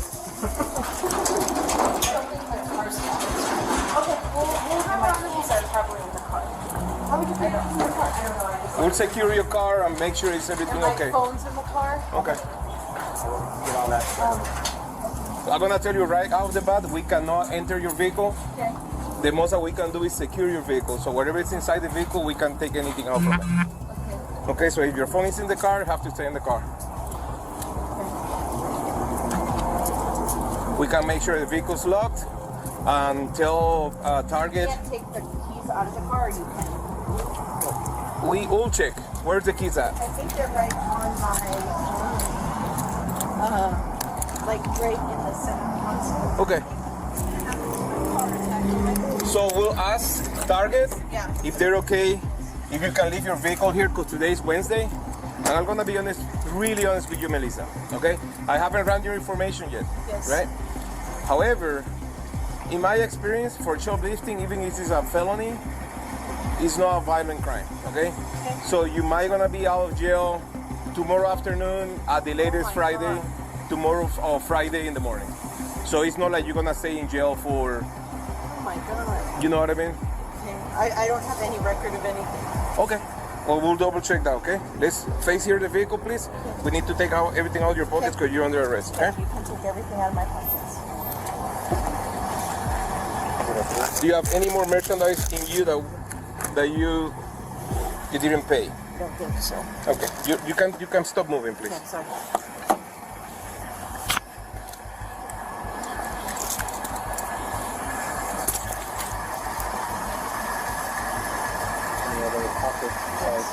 Oh, no, just it goes in my pants. Priscilla, could you help me checking the... Yes, I checked the pockets. You just need to check the inner bra, please. Melissa, I'm going to check your chest area, okay? Is there any way that I can call the... Are you hiding? I'm sorry. No, sorry. Are you hiding anything in your phone? No. Come on. Okay, sorry. ¿Listo, tío? Yep. Go ahead and have a seat, okay?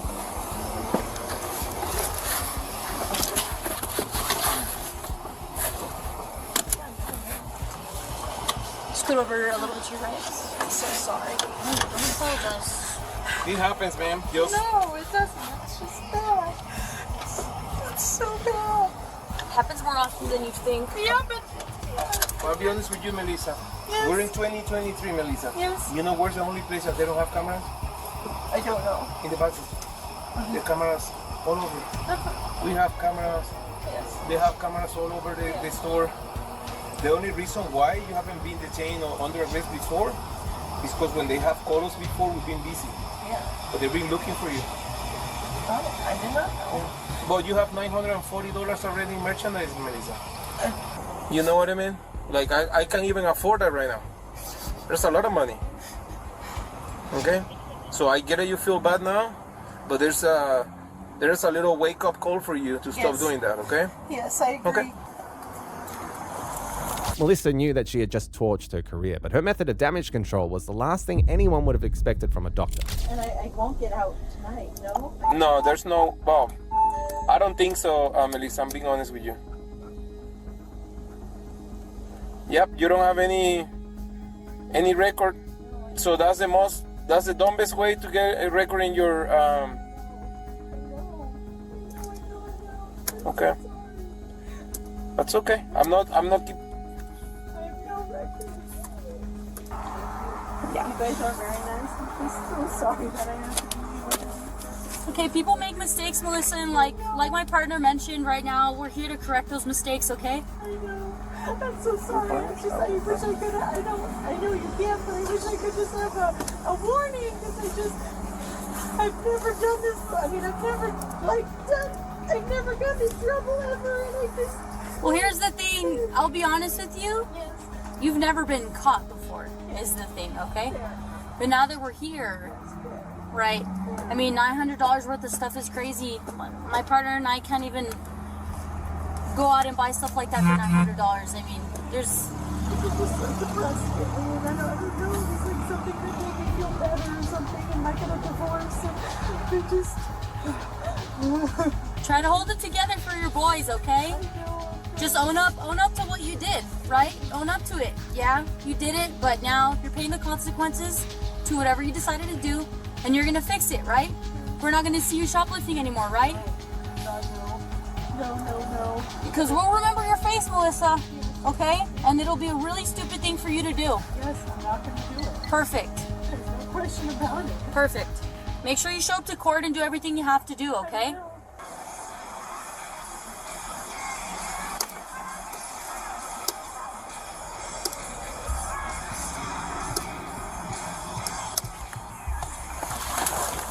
Okay, let's go start driving so we can finish the paperwork, and the sooner I book you, the sooner you... In the end, Melissa was arrested and charged with shoplifting more than $500 but less than $2.5K.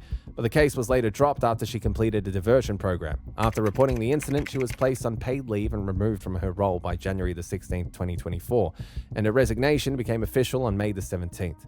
Next up is 48-year-old Amanda Harris Hickey, a daycare owner whose negligence came to light following the passing of a 4-month-old little one named Charlie Cron Miller. Found him face down in the bed, not breathing, not conscious, not alert. CPR in progress, no shock advised on the AED. You can't predict the future. I understand that. I just don't know what to... Attorney, what is she being arrested for? She was arrested for felony murder and cruelty to children in the 2nd degree. On March the 2nd, 2021, at around 4 p.m. in Dunwoody, Georgia, a daycare meant to offer comfort and peace that just turned into a train wreck. Parents and officers in uniform rushed in, trying to prevent a bad situation from getting even worse, as worried witnesses stood frozen in disbelief. A place designed to ease burdens had become the setting for an unthinkable scene. Have her go in the ambulance with them. Scottish Rite, ma'am. Go in the ambulance right there. They're getting ready to go. This is Mom. Hey guys, right here.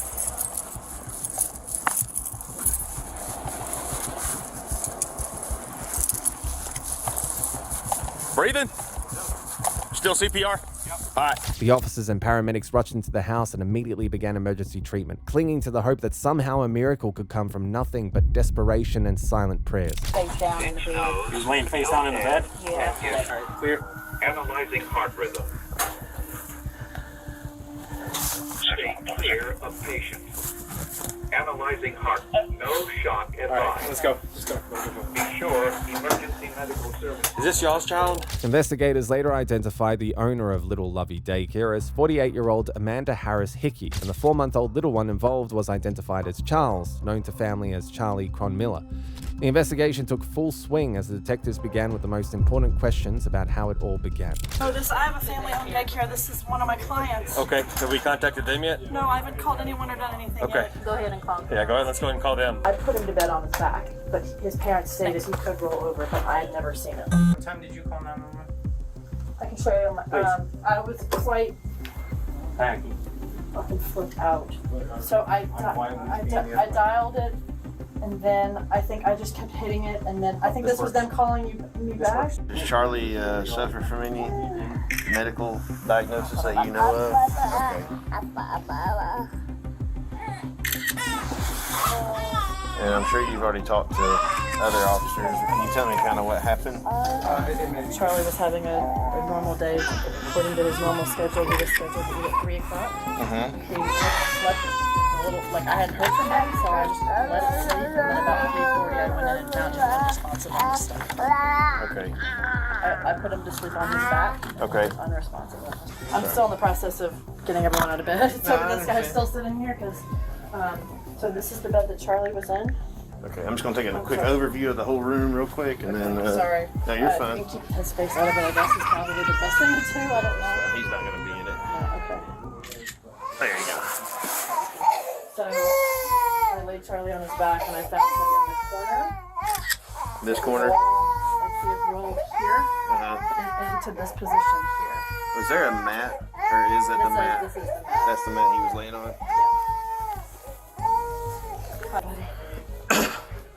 So you said you put him down at what time? A little bit after 2 o'clock, I believe. That would be his normal schedule, like 2 or 2:30. And then he would typically, he would have slept and then had a bottle at 3. Okay, so you came down at 2:45? 3:45. 3:45. I mean, obviously, if I would have known we were having an emergency, I wouldn't have let him sleep, but I thought he was just tired or still sleeping. His bottle was scheduled for 3 o'clock. Okay. So I have his bottle on the counter ready to go, like waiting for him to wake up. So this is just a handoff. You just show me, again, like that's for the front, and this is the back. Okay. You just show me how you laid him and then how you found him. Let me take a picture.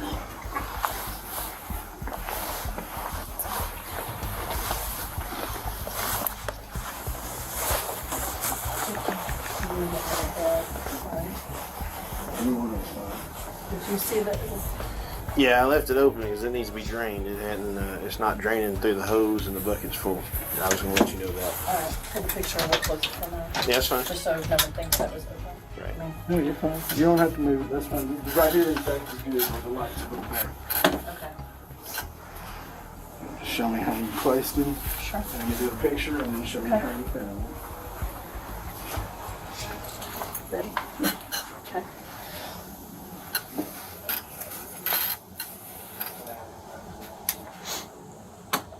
And there was another child in there, so you put him down and picked one up, right? I did. So he's in there by himself. He was, yes, yes. Yes. There was a switch.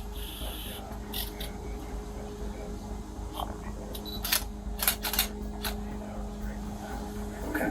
And then if you show me how you found them.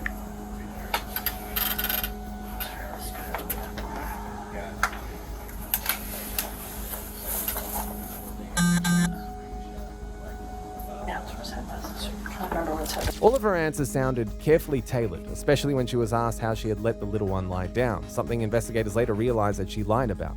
Her calm, almost cold demeanor made one thing clear. She wasn't giving the officers a single opening to poke holes in her story, but the paramedics have their own theory. A 6-month-old baby was put down for a nap at this house by, looks like in-home caretakers came down. Hey Dylan, what time did they come down and find him? Right before they called. Okay. Came down to check on the baby right before they called. Found him face down in the bed, not breathing, not conscious, not alert. CPR in progress, no shock advised on the AED. Soon, Charlie's mother arrived at the scene, and the contrast was striking. While Amanda Harris spoke in a flat, measured tone, almost like she was pricing apples, the atmosphere shifted immediately. Have her go in the ambulance with them. Scottish Rite, ma'am. Go in the ambulance right there. They're getting ready to go. This is Mom. As the ambulance prepared to rush Charlie to the hospital, investigators began a careful sweep of the house, slowly connecting dots scattered across the scene, even though they had clearly been meant to stay hidden.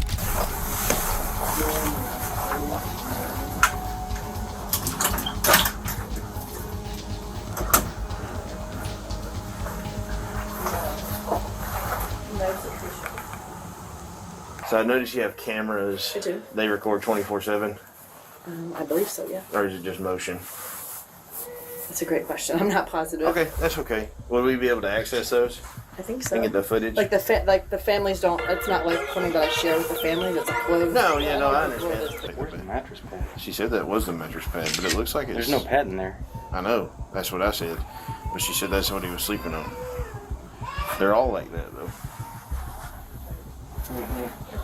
I didn't want to manipulate it, so I haven't touched it yet, but he was found face down in that corner. Top left corner. She put him back, and she says he must have rolled over, but they do have a camera in here. I got it. Right there. Like it's not going to, is he going to capture that? I don't know.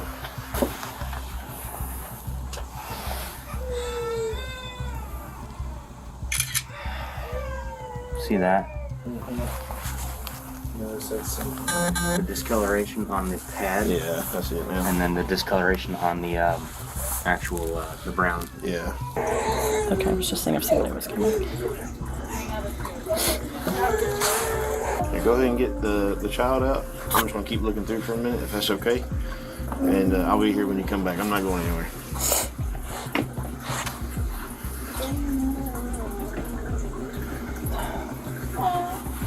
After the video footage was handed over to the officers, Amanda appeared in a different light, far from how she had come across while answering the detective's questions. But I don't know what to tell them either.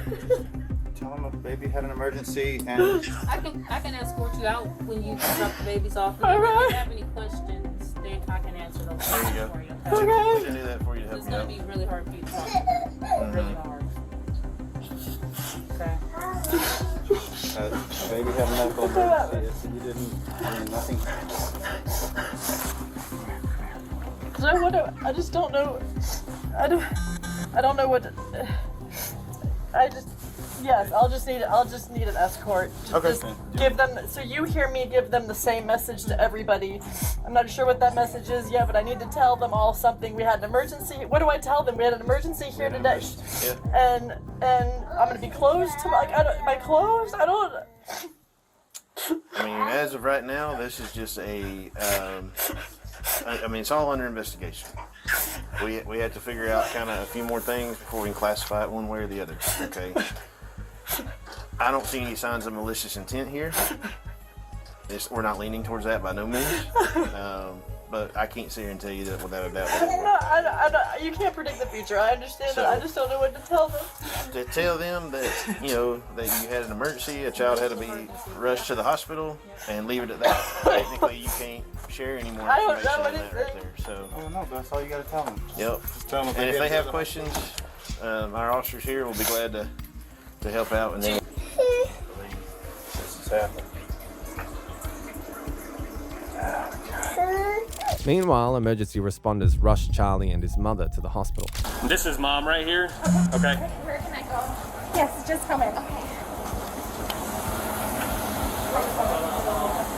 Back at Amanda's daycare, officers and investigators kept up a thorough sweep of the house while they waited for updates from the hospital about the unfolding nightmare. Do we have an update on the hospital yet? Yeah. They've given him a bunch of rounds of epinephrine, but it's looking like it's... Yeah, there's no signs of life. I think they're talking to him. Yeah. I'll let y'all know here in a minute, but I expect you soon I'm going to get the official word. Doctors with the parents, they've done about 6 rounds of epinephrine. Sorry. And it's not officially called yet, but they're talking with the parents. And it looks like there's no signs of life, so as soon as he gives me the final official word, I'll let you know. Unfortunately, Charlie passed away. That immediately spelled trouble for Amanda. The signs of foul play were clear, but the question remained, how would the officers piece together the dots and show how it all began and ended right under her nose? Medical examiner will do an examination on Charlie tomorrow to try to determine what happened, what the cause and manner of death is. That he may know that information tomorrow. That information may take weeks, depending on different tests that they have to run and things like that. So I can't guarantee you that that information will be available tomorrow, but once the case is completed, and that means once the medical examiner completes their examination, they get the findings, they have to write it up, then I also have to turn in my investigative report, and the whole file has to be approved by a supervisor. So there's kind of a chain of events. Sure. But once that's complete, you can get a copy of the autopsy report if you would like it. I simply request. Charlie's parents eventually returned to the scene, still struggling to process how their little one had been taken from them, likely seeking some sense of closure and a clearer understanding of what had happened. Hi, sir. I'm not going to hold you here for right now. I am Detective Taffer. I work with the Dunwoody Police, okay? I'm going to go ahead and let y'all go home. I got some phone numbers for y'all. Let me make sure they're correct, because I will be coming over later, or at least following up with you. After a thorough check of the house, the officers concluded everything they had seen so far. I haven't found anything today that leads towards any type of malicious intent. I can say that as of right now. And I don't foresee that on this. At first it seemed the storm had passed for Amanda, but a few days later, a knock came at her door. Her sins refused to stay buried.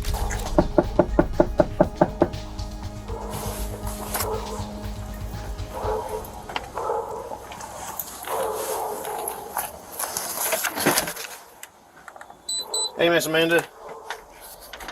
Oh. Can you step out here for just a minute, please? Okay. I want you to turn around, face me, put your hands on your back, okay? You are being placed under arrest. Okay. Okay. Do you want to talk to me? If so, we can go back to the police department and we can talk. If not, you're going to go straight to the cab jail. Yes. You do want to talk to me? Yes. Okay. So then we'll go back and we'll discuss it at the interview room, and then from there you'll be released to the jail, okay? Can I tell anyone inside that that's where I'm going? Who's in there? My daughter? Yeah, give me call her down to the door. Sure. What was her name? Natalie. Natalie. Miss Natalie? Can you come here for a moment, please? Close off right now.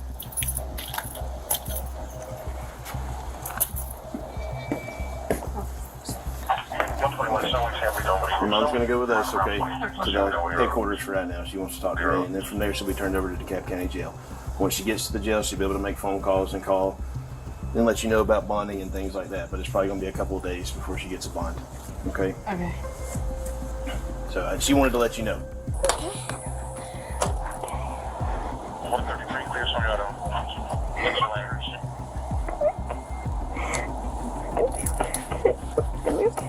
Yeah. What?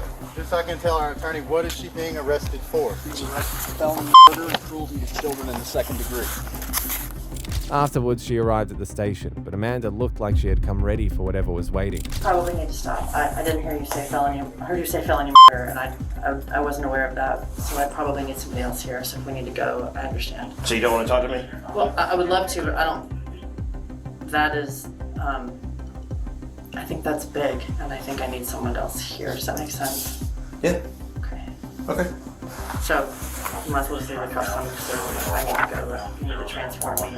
I understand. And you had an opportunity to decide on whether or not you want to talk to me or not.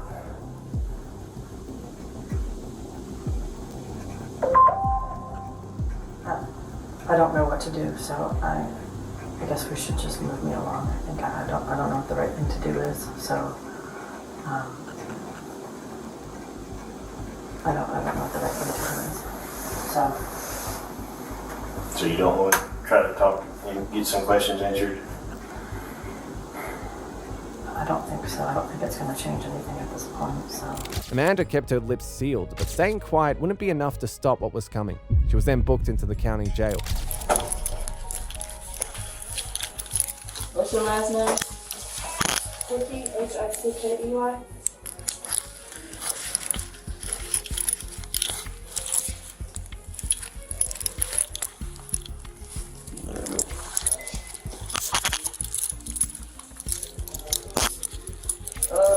Were you in vehicle accident today? After Amanda was moved to her new facility, detectives went back to Charlie's parents, whose reaction was far from what anyone had expected. This is my demonstrator. Hey, bud. Murphy. Hey. Rico. So I'm just going to use this door as her door. Excuse me. So he was standing kind of like this, looking out the window there. So she comes up, and then Mr. Graham was standing next to him. So she walks up and opens the door, right? And his feet are hitting it, stopping the door from him. She does that 4 times, okay? Then you can tell that she gets annoyed by that, and that's when she grabs him, right? One arm on each, spins around, okay? And it's open here, so he doesn't get anything. So when he spins around, she's not paying attention. She's still looking at the door, and then drops him. So when he hits the ground, his feet come up over his head. He kind of rolls up, and his feet move over to the side. So that shows me a couple of things. One, it wasn't just a gentle set down, because his feet continued to move in the direction that he was his momentum was going, right, from that sling. I have 2 kids of my own, and I wouldn't want them to be handled that way. Has he ever? I know you said he's been normal, but he got tubes put in. But that's Has he ever come home with anything that you can remember? I know I asked that the other day. Yeah. No. No. Okay. Yeah. And y'all never had any problems with Amanda? No. In the end, she was charged with 2nd-degree murder, reckless conduct, and multiple counts of cruelty.